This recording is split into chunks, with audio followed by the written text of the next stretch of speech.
नमस्कार।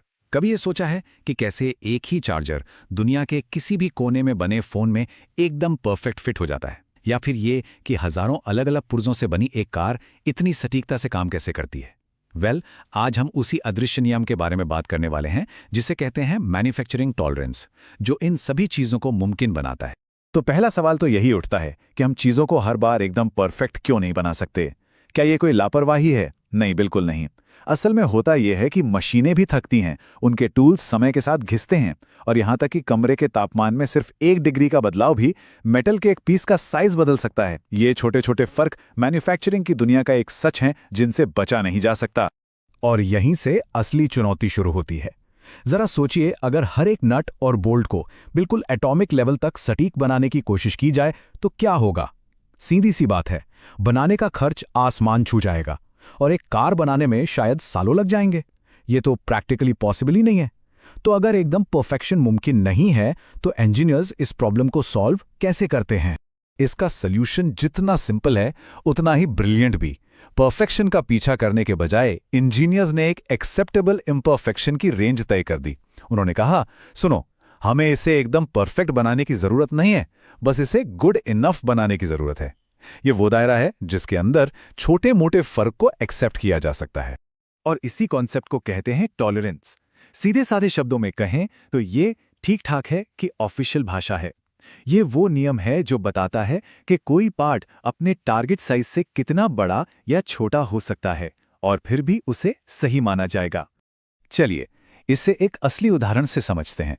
एक USB-C plug के बारे में सोचिए। मान लीजिए इसका एक हिस्सा ठीक 20 मिलीमीटर का होना चाहिए, लेकिन उस पर टॉलरेंस है ±0.02 मिलीमीटर। अब ये नंबर सुनने में बहुत छोटा लगता है ना, इंसान के बाल से भी पतला, लेकिन यही छोटी सी संख्या सब कुछ बदल देती है। तो ये नंबर हमें एक रेंज देता है। इसका मतलब है कि प्लग 19.98 मिलीमीटर से छोटा नहीं हो सकता और 20.02 मिलीमीटर से बड़ा नहीं हो सकता। इन दोनों के बीच का जो 0.04 मिलीमीटर का एरिया है, वही हमारा एक्सेप्टेंस जोन या टॉलरेंस जोन है। जब तक कोई पार्ट इस रेंज के अंदर बनता है, मतलब वो पास है और अपना काम एकदम बढ़िया करेगा। लेकिन टॉलरेंस सिर्फ एक अकेले पार्ट के साइज के बारे में नहीं है। असली जादू तो तब होता है जब दो पार्ट्स एक साथ आते हैं। वो एक दूसरे के साथ फिट कैसे होते हैं? यहीं पर काम आती है फिट की भाषा, और ये हर उस चीज के लिए जरूरी है जिसमें मूविंग पार्ट्स होते हैं। पहला टाइप है क्लियरेंस फिट। अपने USB-C वाले उदाहरण पर वापस चलते हैं। केबल को पोर्ट में आसानी से अंदर और बाहर जाना चाहिए, वो अटकना नहीं चाहिए। इसका मतलब है कि दोनों पार्ट्स के बीच हमेशा जानबूझकर थोड़ी सी जगह छोड़ी जाती है। दूसरा टाइप है इंटरफेरेंस फिट, जो बिल्कुल उल्टा है। यहां एक पार्ट जैसे कोई पिन जानबूझकर छेद से थोड़ा बड़ा बनाया जाता है। अब जब इसे दबाव के साथ अंदर डाला जाता है तो फ्रिक्शन की वजह से ये अपनी जगह पर कसकर जम जाता है, जैसे किसी मशीन में कोई गियर परमानेंटली फिट कर दिया गया हो। और आखिर में आता है ट्रांजिशन फिट, जो इन दोनों के बीच का मामला है। इस केस में पार्ट्स के साइज के हिसाब से फिट कभी थोड़ा ढीला हो सकता है, मतलब क्लियरेंस, तो कभी थोड़ा टाइट, मतलब इंटरफेरेंस। इसका इस्तेमाल वहां होता है जहां पार्ट्स को एकदम सटीक तरीके से एक साथ रखना होता है, लेकिन शायद उन्हें बाद में अलग करने की जरूरत भी पड़ सकती है।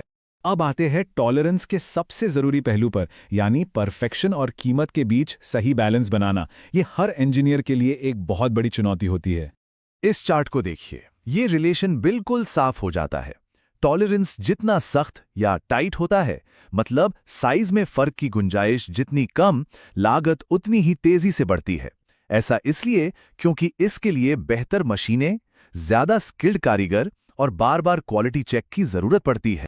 इसीलिए हर डिजाइनर का लक्ष्य एक गोल्डीलॉक्स जोन खोजना होता है, मतलब वो सबसे बड़ा टॉलरेंस जो प्रोडक्ट की परफॉर्मेंस से समझौता किए बिना चुना जा सके।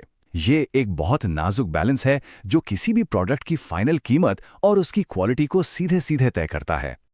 चलिए अब जरा बड़े पिक्चर को देखते हैं और समझते हैं कि स्टैंडर्डाइज्ड टॉलरेंस का दुनिया पर कितना बड़ा असर पड़ा है। ये लाइन इस आइडिया को एकदम सही तरीके से बताती है। टॉलरेंस ही वो सीक्रेट भाषा है जो हमारी ग्लोबल सप्लाई चेन को चलाती है। इसी की वजह से मास प्रोडक्शन मुमकिन है, और ये पक्का होता है कि एक देश में बना पार्ट दूसरे देश में बने प्रोडक्ट में बिना किसी दिक्कत के फिट हो जाएगा। अपने USB-C वाले उदाहरण पर वापस आते हैं। कोई भी कंपनी एक ऐसा केबल बना सकती है जो किसी भी फोन में काम करेगा। इसकी वजह यही है कि वो सब ISO और ASME जैसे इंटरनेशनल संगठनों के बनाए एक ही टॉलरेंस स्टैंडर्ड को फॉलो करते हैं। यही स्टैंडर्डाइजेशन है, जिसकी वजह से ये यूनिवर्सल कंपैटिबिलिटी मुमकिन हो पाती है। तो सब कुछ समेट कर देखें तो टॉलरेंस आखिर है क्या? ये डिज़ाइन, मैन्युफैक्चरिंग और हमारे रोज़मर्रा के भरोसेमंद प्रोडक्ट्स के बीच एक अदृश्य पुल है। ये पक्का करता है कि चीज़ें सही ढंग से काम करें, पार्ट्स को एक दूसरे से बदला जा सके, लागत काबू में रहे और हमें लगातार अच्छी क्वालिटी मिलती रहे। तो अगली बार जब कोई चीज़ एकदम परफेक्टली फिट हो जाए, चाहे वो लेगो का एक टुकड़ा हो या कार का दरवाज़ा, तो एक पल के लिए उस अदृश्य नियम के बारे में ज़रूर सोचिएगा जो इसे मुमकिन बनाता है। ये सवाल भी दिलचस्प है कि हमारे चारों ओर की दुनिया में और कौन-कौन से अदृश्य टॉलरेंस काम कर रहे हैं।